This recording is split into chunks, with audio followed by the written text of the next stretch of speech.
la entrevista entonces. Bienvenidos a la entrevista de investigación del subsector de ganadería en Colombia, específicamente enfocados en la actividad de cría de ganado bovino y bufalino.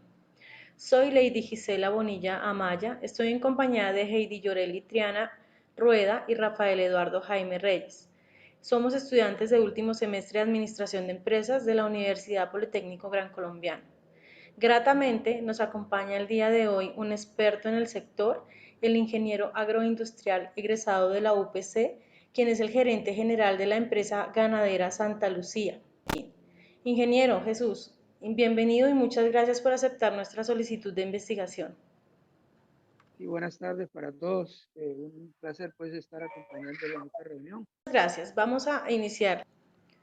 Primero, ¿cómo está la situación del ganado de ceba actualmente, ingeniero?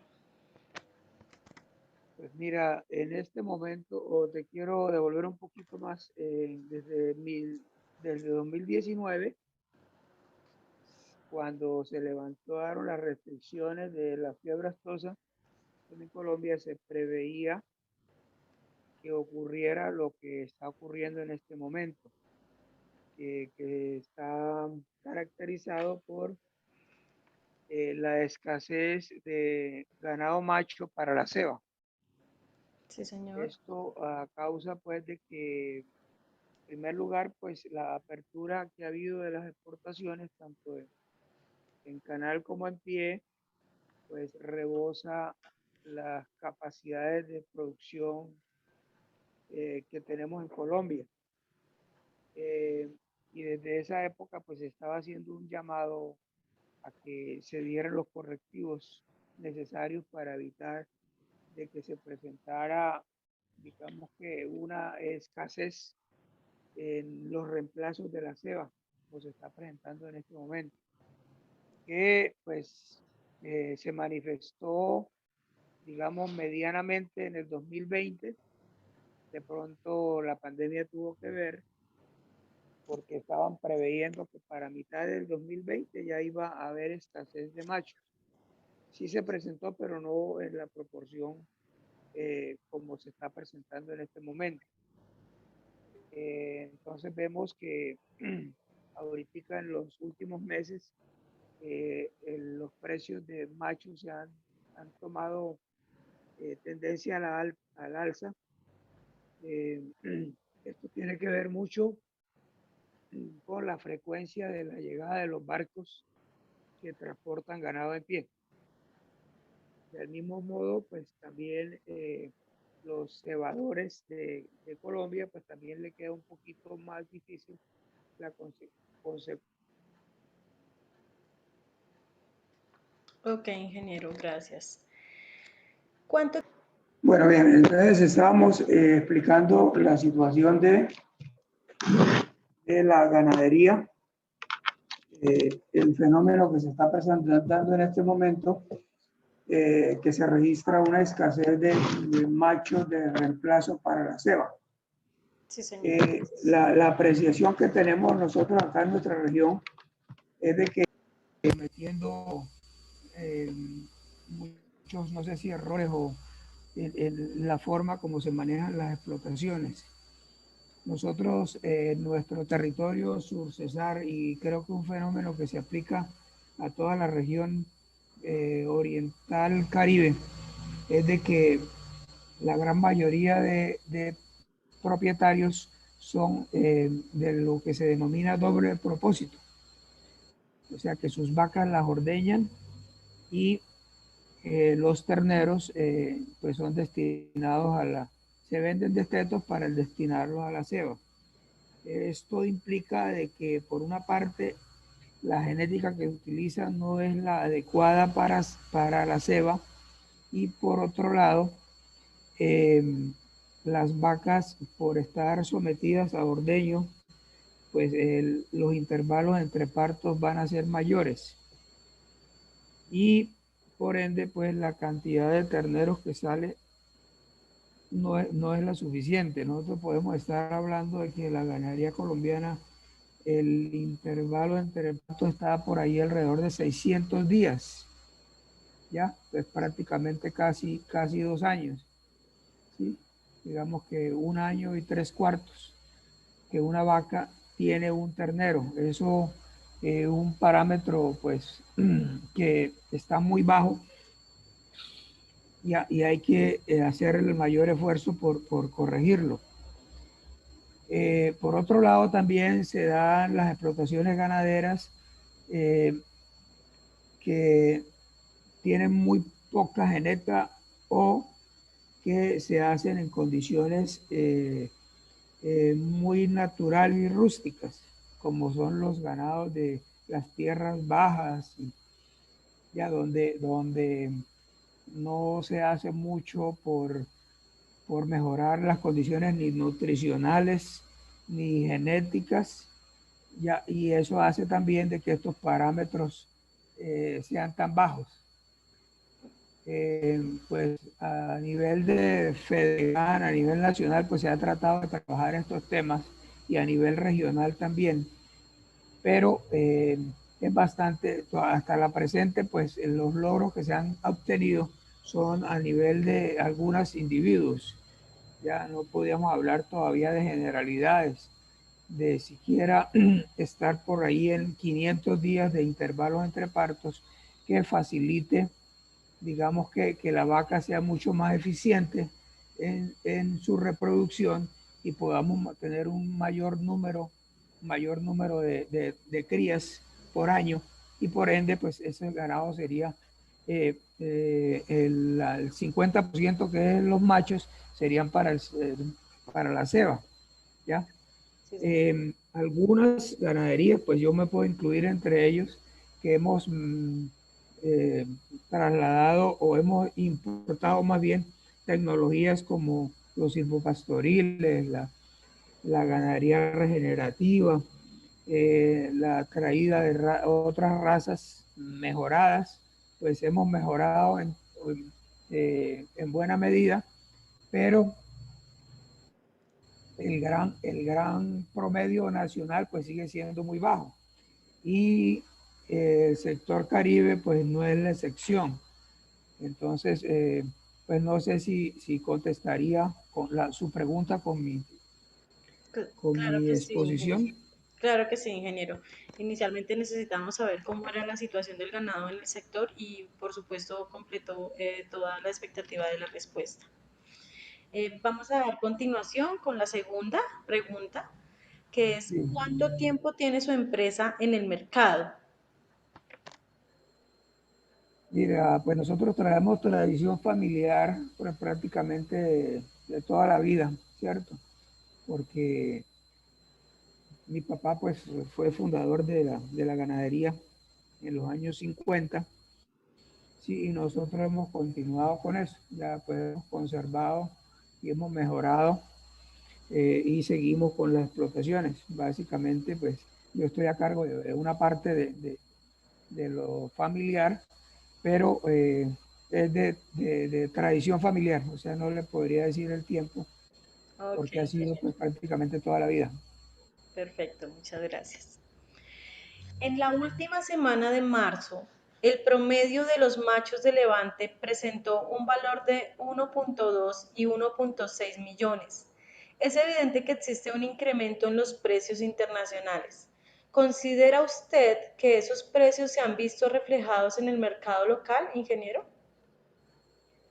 Mira, como nos comportamos de acuerdo a la oferta y la demanda, entonces en este momento, digamos hasta el 2020, las empresas que están dedicadas a la exportación, sobre todo de macho en pie, pudieron controlar que no hubiera especulación en el precio de los terneros, Sí, ¿cierto?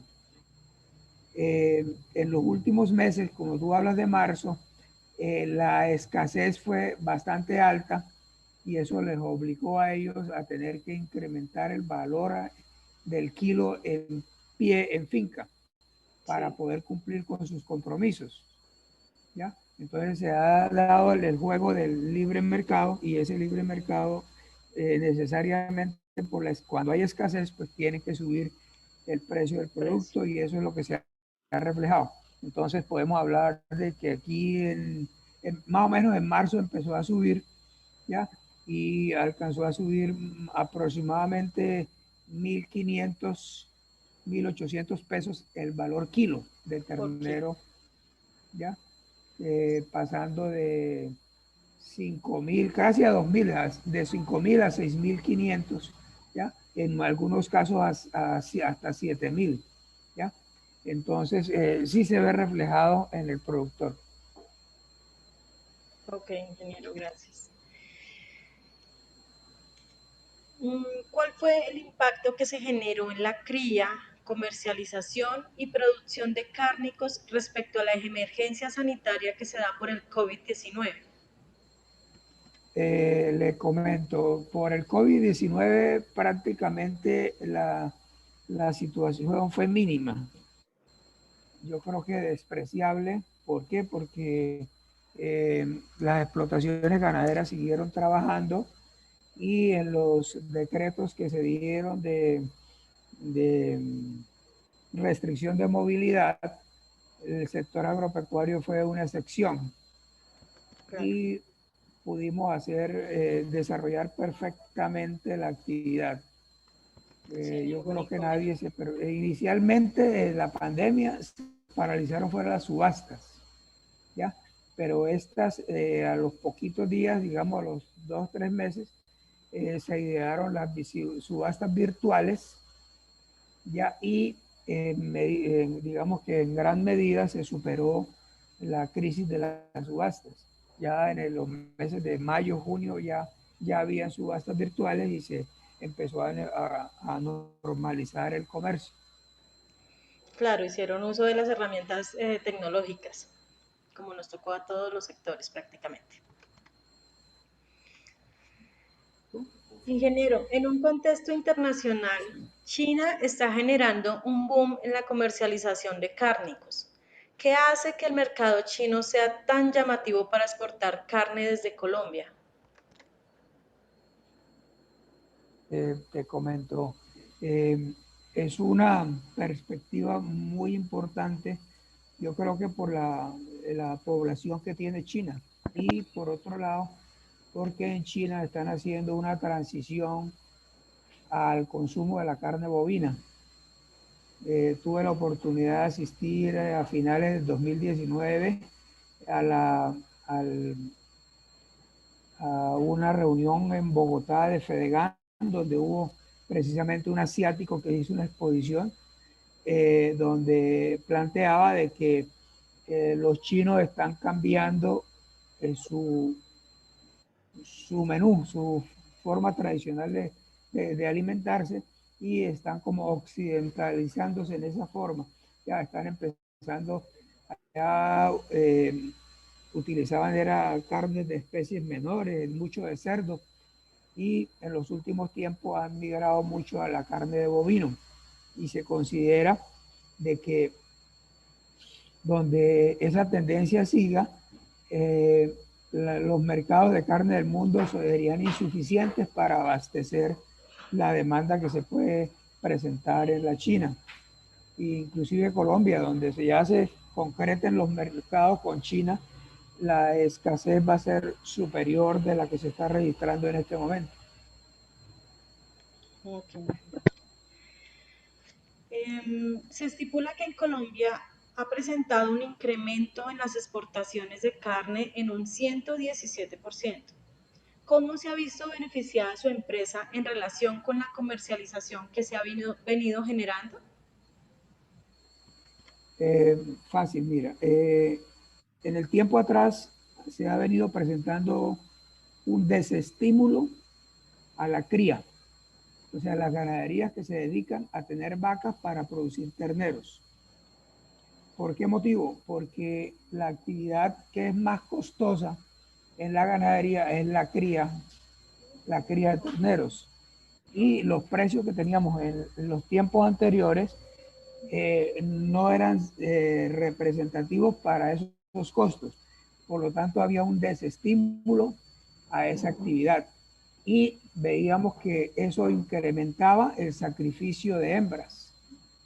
Ya, en este momento, con la escasez, y eso se viene presentando desde el 2020, con por la escasez que se ha presentado en los terneros de reemplazo, ha obligado a que muchos ganaderos que estaban especializados en ceba únicamente hayan empezado a retener hembras, a comprar hembras para la reproducción.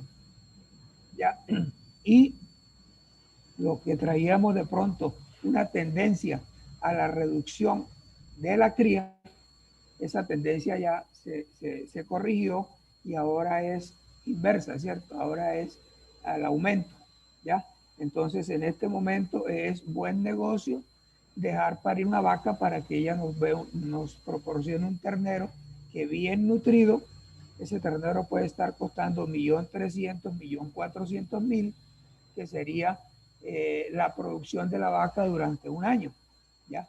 Que sería significativo. No, vale, ingeniero. Ingeniero, buenas tardes. Te habla Yoreli Triana. Resulta bastante desprestigioso mencionar que la cría de ganado produzca daños en la capa de ozono y en emisiones de gas de efecto invernadero, como lo es el metano. Quisiera saber qué estrategia ha presentado su empresa para reducir el impacto ambiental provocado por las emisiones de gas metano. Mira, en primer lugar, yo tengo una información muy precisa frente a eso. Alrededor de los 2000, creo, 2004, la FAO publicó unos estudios sobre la emisión de gases en los bovinos. Pero cuando hizo esas mediciones, la hizo fue en ganados de encierro, ¿ya? Y la generalizaron. Ganados de encierro es que en un galpón pueden meter 2.000, 3.000 bovinos, donde les llevan la comida, una comida que es la base es harinas, ¿ya? Y granos, la cual tiene un alto impacto en la producción de gas metano. Los bovinos, por su naturaleza, son rumiantes y son especializados en transformar comida, plantas o comida vegetal de baja calidad, y en su sistema digestivo son capaces de transformarlo en nutrientes. Cuando se dan estas explotaciones, ellos vuelven a los rumiantes, lo vuelven monogástricos, ¿ya? Y al volverlos monogástricos se da una afectación en su sistema digestivo y aumenta así la emisión de esos gases, ¿sí? Ahora, en las condiciones donde se dan los encierros, son condiciones por lo general cerca de las ciudades, donde hay muy poca vegetación, ¿ya? Y la naturaleza no puede absorber esos gases ni puede hacer un efecto de balance. Yo particularmente tengo 12 años de estar trabajando con ese tema, ¿ya? Y hemos venido trabajando con la ganadería regenerativa, con los sistemas silvopastoriles, y hay mediciones que se han hecho ya en condiciones naturales, con abundante vegetación, abundantes árboles, y se dice que el balance es positivo para el medio ambiente, no es negativo, es al contrario. En las condiciones, ¿ya? Por eso en este momento el mundo está pidiendo carne bovina en condiciones naturales, de pastoreo, en ambientes de una vegetación suficiente para que esa vegetación, por una parte, capture el CO2, ¿ya? Pero también la digestión del bovino es una digestión natural, ¿ya?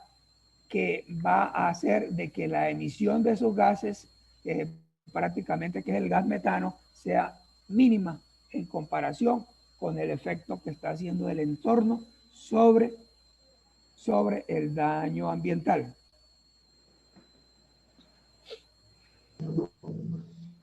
Ok, ingeniero, muchas gracias. Repito, ingeniero.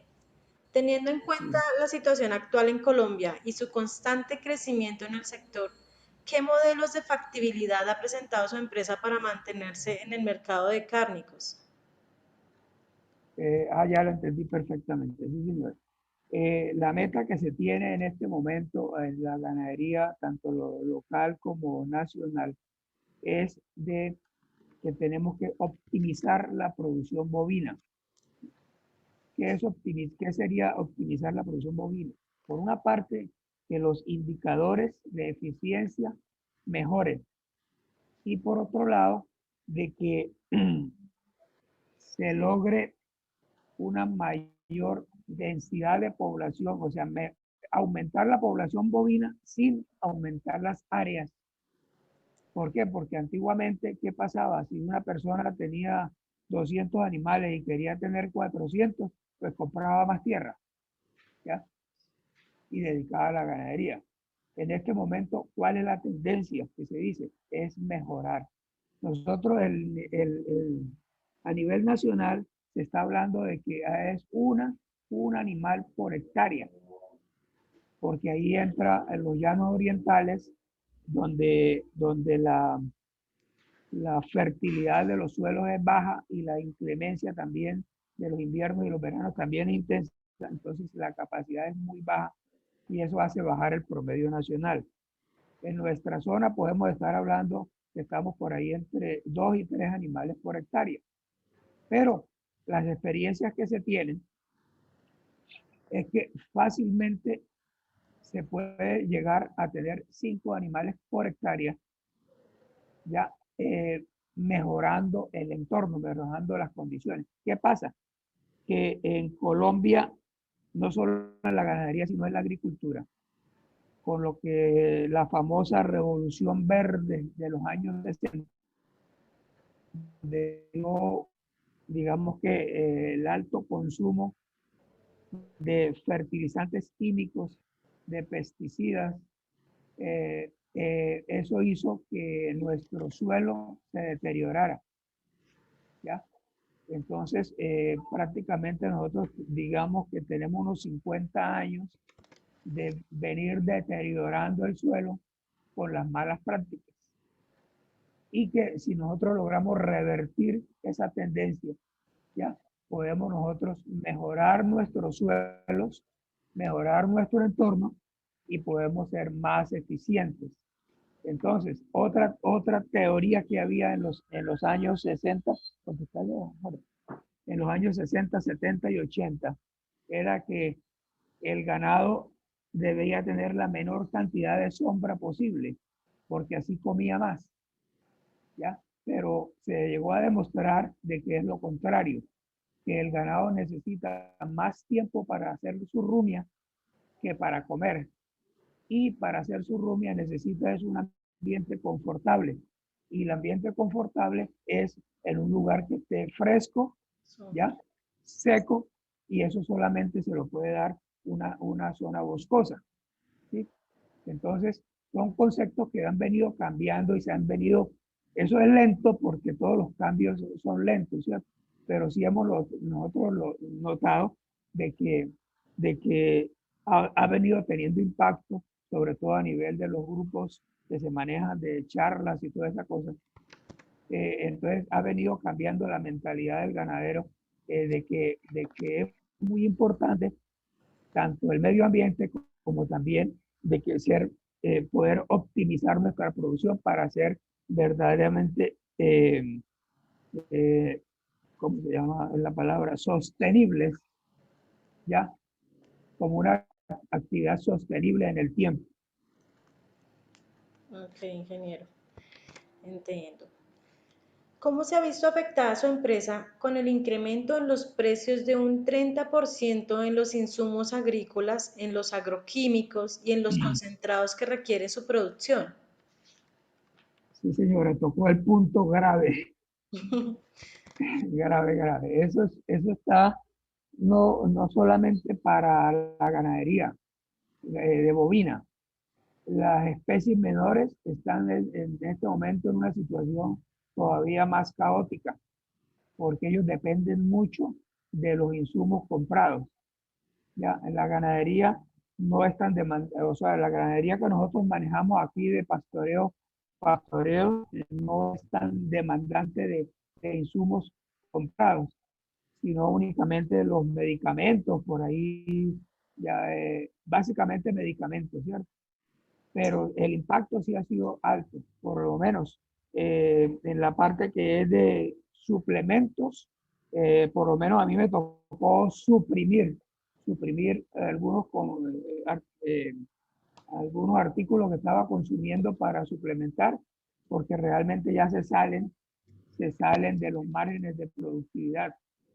Y todo lo que es de la parte de eh, agroindustria está demasiado costoso sin ningún control. ¿Qué es la observación que nosotros hacemos para poder corregir eso? Así como nosotros estamos en un libre comercio con nuestro producto final, también debíamos estar en un libre comercio para los insumos que necesitamos. Le pongo un ejemplo. Si usted va a comprar una guadañadora en Estados Unidos, en Canadá o aquí en Panamá, en Colombia está alrededor de 1.700.000, allá vale 900.000, 1.000.000, ¿ya? Pero eso no se puede hacer, ¿ya? Nuestra legislación no lo permite y si se trae de contrabando, ¿ya? Entonces, y lo mismo pasa con los agroinsumos. Una bolsa de urea que en Colombia ahorita debe estar costando 130.000, la podemos comprar por un 60% en Ecuador o en Perú, ¿ya? Entonces hay un desfase muy alto en Colombia en lo que usted está planteando y es un tema que le toca intervenir al Estado para regular eso, porque los TLC regulan, pero solamente en una vía, no regulan en las dos vías. Ok, ingeniero, entendido. Por supuesto, tiene razón. La idea es internacionalizar y, sin embargo, mantener los precios para todos en lo mismo. Que si se gasta se pueda costear igual de la misma manera. Ingeniero, ¿su empresa cómo ha respondido a las amenazas latentes con relación a las enfermedades comunes que se pueden presentar en la cría de bovinos para la comercialización de cárnicos? Bueno, mira, aquí tenemos en nuestra región algunas enfermedades que ya son endémicas. Hay unas que se denominan los hemoparásitos, otras que se denominan las enfermedades reproductivas, que afectan directamente la reproducción. Nosotros hemos considerado de que una forma de contrarrestar esto es la utilización de razas criollas y razas cebú, o sea, cebuinas, las criollas, ¿ya? ¿Por qué? Porque las razas europeas van a tener siempre una desventaja muy alta en el trópico, ¿ya? Y hemos observado que sobre todo cuando hay toque de raza criolla, o sea, hay un porcentaje de sangre criolla en la ganadería, este ganado va a ser mucho más resistente, lo que se llama comúnmente rústico, para resistir estas enfermedades. Y lo otro son los planes que se adoptan. Por ejemplo, yo cuando compro ganado, yo compro mucha vaca, pero antes de ingresar a la finca yo le hago un tratamiento para hemoparásitos. Claro. ¿Ya? ¿Por qué razón? Porque si me entran hemoparásitos a la finca, entonces los vectores, como es la mosca, la garrapata, me van a infectar al resto del ganado. Y de pronto otras explotaciones no hacen controles y, por ejemplo, los hemoparásitos, cuando se lleva de a 3, de a 5 animales que los vuelve inviables, ¿ya? Entonces uno tiene unas altas pérdidas. A nivel de la reproducción, los que tienen problemas reproductivos, en mi gato no los tengo, ¿ya?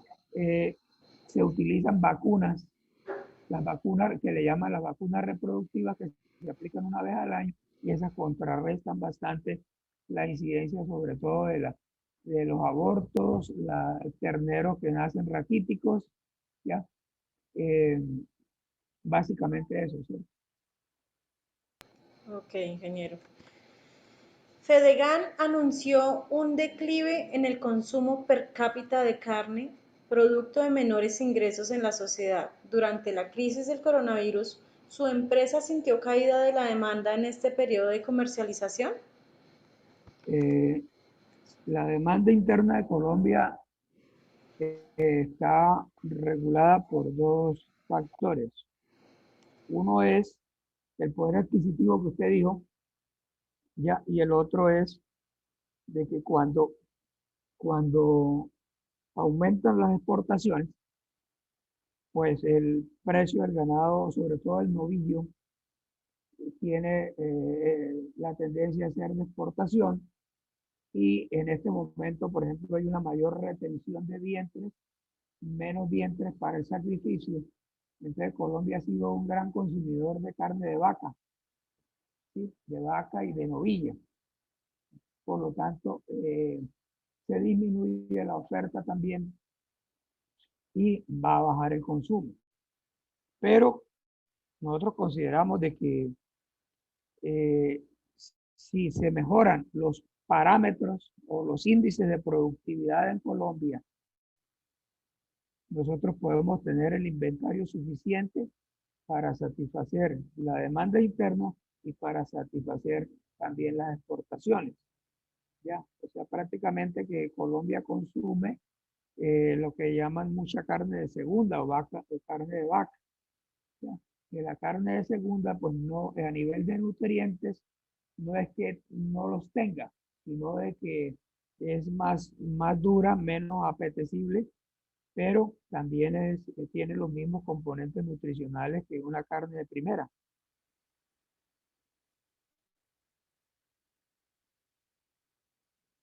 Disculpe, ingeniero, lo que pasa es que ahí es más asequible para las personas, el costo, el precio, ¿no?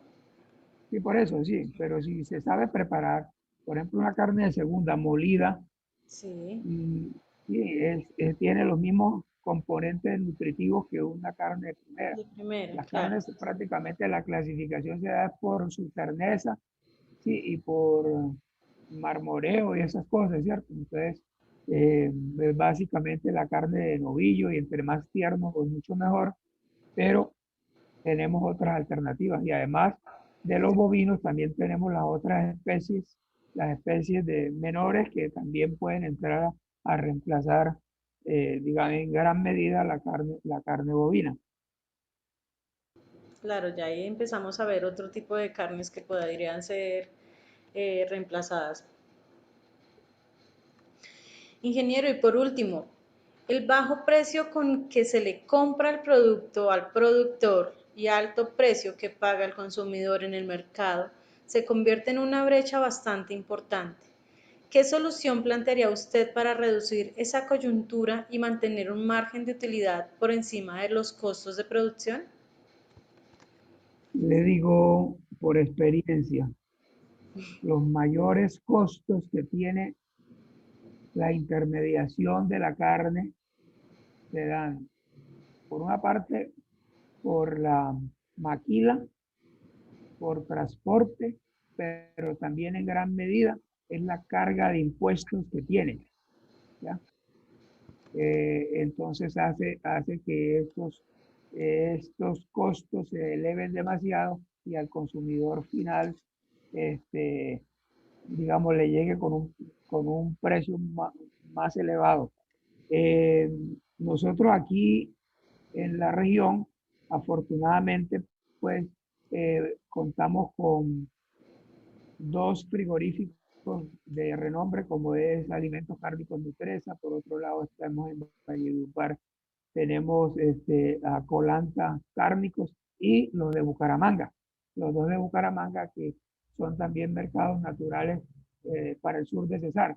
¿Ya? O sea que tenemos prácticamente cuatro frigoríficos importantes a los que podemos, digamos que, vender nuestro ganado, ¿sí? Y también las subastas que se manejan en la región. Ya aquí tenemos en Bosconia, en Huachipa, San Alberto, Sabana de Torres, cuatro subastas que nos ayudan también a regular la intermediación. Sí, pero yo diría que lo que le expliqué anteriormente, ¿ya? Entonces, de pronto también consideramos que sobre todo los ganados que se transportan en pie con mucha distancia, el costo que se les genera en transporte es demasiado alto. Entonces, se debía también era que las plantas de sacrificio estuvieran en los centros de producción y no en los centros de consumo. Claro, sí, señora, diría bastante diferencia por ese lado. Ingeniero, pues para finalizar, de antemano quiero darle las gracias por su tiempo, por dedicarnos un espacio para compartir sus conocimientos, los cuales serán de gran ayuda para el desarrollo de la investigación. Espero que al culminar el proceso podamos publicar y compartir con ustedes claramente y todo el gremio ganadero el artículo que será publicado por la universidad y ojalá lo podamos hacer, claro. Ah, bueno, muchísimas gracias por la invitación y pues a sus órdenes cuando necesiten. Muchas gracias, ingeniero. Cualquier cosa, nosotros estaremos en contacto.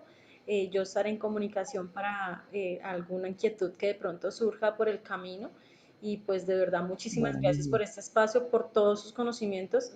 De verdad nos ha Bueno, alimentado bastante el tema, que lo estamos tratando de manejar por regiones.